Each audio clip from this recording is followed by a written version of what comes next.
તો અંબાજી નજીક રાજસ્થાનનું આબુ રોડ અગનભઠ્ઠીમાં શેકાયું છે। આબુ રોડમાં 45 ડિગ્રી તાપમાન વચ્ચે જાહેર માર્ગો પર ઠંડા પાણીનો છંટકાવ કરવામાં આવ્યો।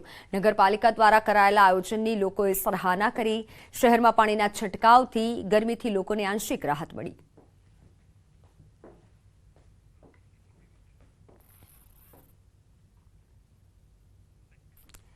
ગરમીથી શેકાતા ગુજરાતવાસીઓ માટે રાહતના સમાચાર છે। આગાહીકાર પરેશ ગોસ્વામીએ રાહતના સમાચાર આપ્યા છે।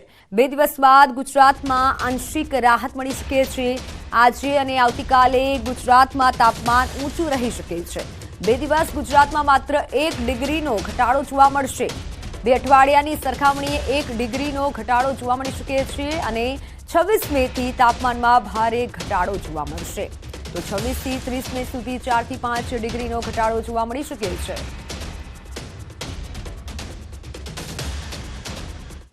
આ ઊંચા તાપમાનની અંદર હવે જોવા જઈએ તો આવનારા 2 દિવસ પછી તાપમાનમાં રાહત મળે તેવી શક્યતાઓ છે। છતાં પણ હજી 24 અને 25 મે એમ 2 દિવસ સુધી રાજ્યની અંદર તાપમાન છે ઊંચું જોવા મળશે। 24 અને 25 મે જે ઊંચું તાપમાન જોવા મળવાનું છે એની અંદર જે છેલ્લા 2 અઠવાડિયાથી આપણે જે તાપમાન હતું એના કરતા 1 ડિગ્રીનો ઘટાડો થશે। એટલે 24 અને 25 મે દરમિયાન કોઈ મોટો ઘટાડો તાપમાનની અંદર જોવા નહીં મળે, પણ ચોક્કસથી એટલું કહી શકાય કે 2 અઠવાડિયાની સરખામણીએ 1 ડિગ્રી તાપમાનની અંદર 24 અને 25 મે દરમિયાન ઘટાડો નોંધાશે અને 26 તારીખથી તાપમાનની અંદર ઘણો બધો ઘટાડો નોંધાશે।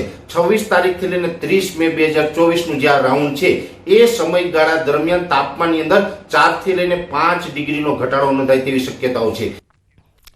26મી મેથી ગુજરાતવાસીઓને મોટી રાહત મળી શકે છે। અગનભઠ્ઠીમાં શેકાતા ગુજરાતવાસીઓ માટે આ મોટા સમાચાર છે। 26મીથી ગુજરાતના તાપમાનમાં મોટી રાહત મળી શકે છે। 26મીથી ગુજરાતના તાપમાનમાં 4 થી 5 ડિગ્રી તાપમાન ઘટી શકે છે। તમામ વિસ્તારમાં 4 થી 5 ડિગ્રીનો ઘટાડો જોવા મળી શકે છે।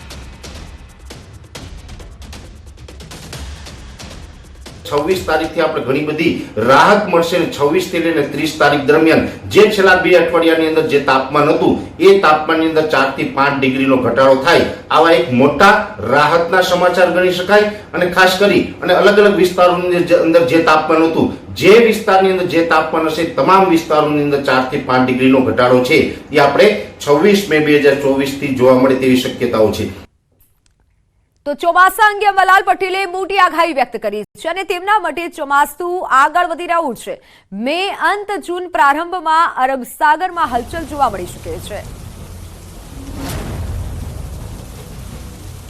મે અંત અને જૂનના પ્રારંભમાં અરબ સાગરમાં હલચલ જોવા મળી શકે છે। ગરમીથી અકળાતા ગુજરાતીઓ માટે આ એક મોટા સમાચાર છે, કારણ કે ફરી પવન આવશે, આંધી વંટોળ આવી શકે છે તેવી આગાહી કરાઈ છે। દરિયામાં પવનો બદલાશે અને મેના અંતમાં અને જૂના સપ્તાહમાં અરબ સાગરમાં પણ હલચલ જોવા મળશે। 30મી લગભગ જૂન બાદ પણ બંગાળ સાગરમાં હલચલ જોવા મળશે। એટલે હવે ધીરે ધીરે ચોમાસું આગળ વધવાની શક્યતા રહેશે। તારીખ 7 થી 14માં ચોમાસું વરસાદ થવાની શક્યતા રહેશે અને તારીખ 14 જૂનથી 28મી જૂન સુધીમાં વરસાદ થશે। 21 જૂનથી 22 જૂનમાં પછી વરસાદ આદ્ર નક્ષત્રમાં વરસાદ થવાની શક્યતા રહે છે, પણ આંધી વંટોળનું પ્રમાણ વધારે છે।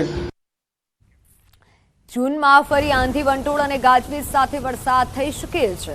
ગુજરાતના ચોમાસા અંગે અંબાલાલ પટેલે અનુમાન વ્યક્ત કર્યું છે।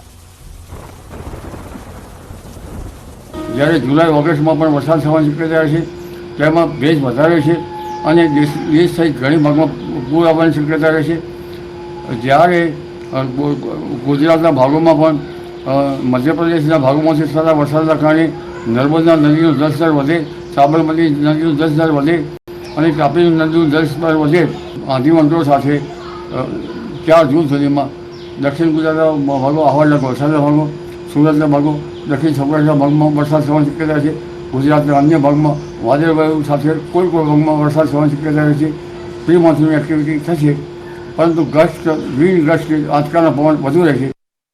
તો ખેડૂતો માટે ખૂબ સારા સમાચાર છે। આગાહીકાર પરેશ ગોસ્વામીએ રાહતના સમાચાર આપ્યા છે। ચોમાસા પર ચક્રવાતની નકારાત્મક અસર નહીં પડે। અગત્યના અને સારા સમાચાર એ છે કે જે દક્ષિણ પશ્ચિમનું ચોમાસું છે એ આજે છેલ્લા 2 દિવસની અંદર ઘણી બધી પ્રગતિ કરી છે. આંદોબાર નિકોબારના તમામ વિસ્તારોને કવર કરી લીધા અને શ્રીલંકાના ઉત્તર સુધી આ નૈઋત્યનું ચોમાસું છે એ પહોંચી ગયું છે. એટલે ઝડપથી જે ચોમાસું આગળ વધી રહ્યું છે. બંગાળની ખાડીની અંદર અત્યારે એક લો પ્રેશર છે અને આ લો પ્રેશર સાયક્લોન સુધી જવાનું છે. જો કે એ લો પ્રેશર છે એ પશ્ચિમ બંગાળ અથવા તો બાંગ્લાદેશ ઉપર લેન્ડફોલ કરશે અને એની અસર છે ગુજરાત ઉપર ખાસ નથી થવાની. પણ ચોક્કસથી એટલું કહી શકાય કે એ જે સાયક્લોન છે ઝડપથી આગળ નીકળી જશે એટલે ચોમાસું છે એ પણ ધીમે ધીમે ઝડપથી આગળ વધશે અને ચોમાસા ઉપર જે બંગાળની ખાડીનું સાયક્લોન છે એની કોઈ નેગેટિવ અસર પડે તેવું હાલ લાગતું નથી. એટલે એટલું કહી શકાય કે અત્યારે જે રીતે ઉત્તર શ્રીલંકા સુધી આ નૈઋત્યનું ચોમાસું પહોંચી ગયું છે એટલે સમય કરતા વહેલું આમ જોવા જઈએ તો કેરળની અંદર 1 જૂને ચોમાસાની એન્ટ્રી થતી હોય પણ આ વખતે સમય કરતા 3 થી 4 દિવસ વહેલું છે એ ચોમાસું કેરળની અંદર પહોંચે તેવું હાલ એક મારું પ્રાથમિક. તો સુરતમાં ચોમાસાને ધ્યાનમાં રાખી પ્રી મોન્સૂન કામગીરીમાં મનપાનું તંત્ર જોડાયું છે. શહેરના તમામ ખાડીઓ પર એસએમસી કમિશનરે નિરીક્ષણ કર્યું. પાલિકાના ડેપ્યુટી હેલ્થ કમિશનર, ઝોનલ અધિકારીઓ ઉપસ્થિત રહ્યા હતા. ખાડીઓમાં એકઠો થયેલો કચરો બહાર કાઢવા સૂચના આપવામાં આવી છે. ખાડીઓ સાફ કરવા માટે પાલિકાએ તૈયારીઓ આરંભી દીધી છે. નીચાણવાળા વિસ્તારોમાં પાણીના નિકાલ માટે તંત્ર એલર્ટ છે. મ્યુનિસિપલ કમિશનર શાલિની અગ્રવાલ અને તંત્રની ટીમો નિરીક્ષણ કરી રહ્યા છે.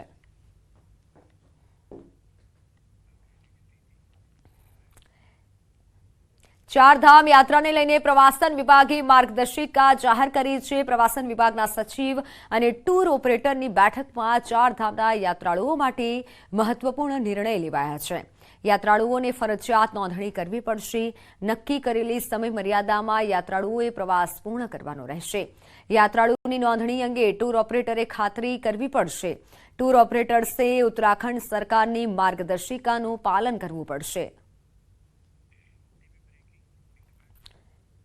મહત્વના સમાચાર. ઓગસ્ટથી નવા જંત્રીના દર લાગુ થશે. તમામ જિલ્લા કલેક્ટરો અને મહેસૂલી અધિકારીઓએ જંત્રીના સર્વે કરી રિપોર્ટ સુપરત કર્યો છે.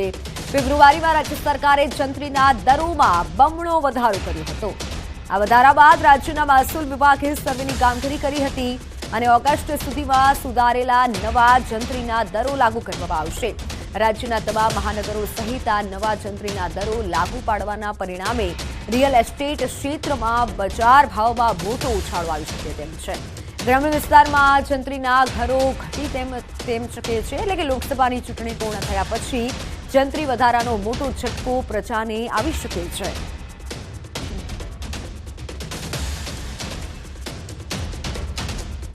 તો હાલ સમાચારોમાં સમય થયો છે વિરામનો.